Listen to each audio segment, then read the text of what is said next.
আমার বিয়ে হয়েছে ৩ মাস। আর ডাক্তার বলল আমার বউয়ের পেটের বাচ্চার বয়সও ৩ মাস প্লাস চলে। আমি একজন সৌদি প্রবাসী। আমার বয়স এখন ৩৬ বছর। দীর্ঘ ১০ বছর পর আমি বাংলাদেশের মাটিতে পা রাখি। তবে আমি একবারে চলে আসি।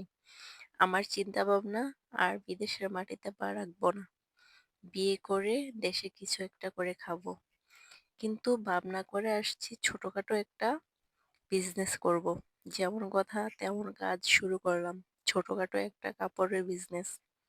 তারপর পরিবারের সবাই এবং আমি নিজেও চেয়েছিলাম বিয়ে করতে। অনেক মেয়ে দেখছি, কোনো মেয়েকে পছন্দ হয়নি। যত মেয়ে দেখি কোনো না কোনো একটা অমিল থেকেই যায়।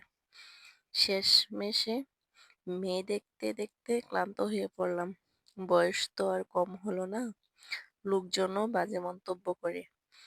তাই শেষবারের মতো একটি মেয়ে দেখতে গেলাম। মেয়ের বয়স 18 প্লাস। মেয়েটা শ্যামবর্ণ রঙের, এমনিতে সহজ সরল মনে হয়েছে। অনেক মেয়ে দেখছি, আমার একটাও পছন্দ হয়নি, কিন্তু একে দেখে কিছুটা ভালো লাগলো। পরিবারের সম্বন্ধে নিয়ে তার সাথে আমার বিবাহ হয়। মেয়ের বাড়ি থেকে কোনো কিছু নেইনি, আমার যতটুকু সামর্থ্য সবকিছু দিয়েই এনেছি। ছোটখাটো একটা অনুষ্ঠান করে আমাদের বিয়ে হয়। বিয়ের অনুষ্ঠান শেষ, সবাই যার যার বাড়িতে চলে যায়। বিয়ের দিন রাতে আমরা একসাথে থাকি। বিয়ের ৩ মাসের মাথায় জানতে পারি আমার স্ত্রী আত্মসত্ত্বা। আমি খুব খুশি হয়ে ডাক্তারের কাছে নিয়ে যাই। ডাক্তারের কাছে নিয়ে যাওয়ার পর ডাক্তার আমাকে জানান আমার স্ত্রী ৩ মাসের আত্মসত্ত্বা।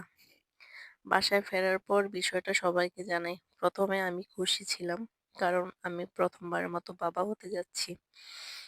এখানে সমস্যা হচ্ছে আমার বড় ভাবি এবং আমার পরিবারের মানুষজন মধ্যে একটা সন্দেহ।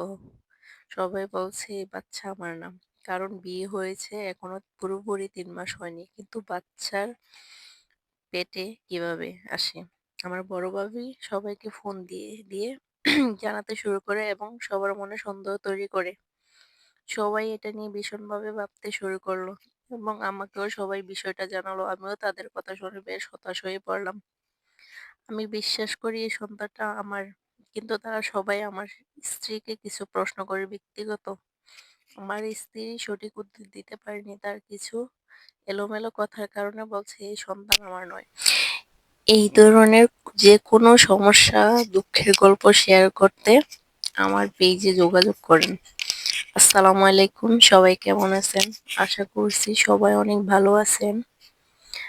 যদি আপনাদের মধ্যে কারো কোনো গল্প থাকে বা কারো কোনো সমস্যা থাকে, তাহলে আমার সাথে যোগাযোগ করে আমার সাথে গল্প শেয়ার করতে পারেন। আসসালামু আলাইকুম।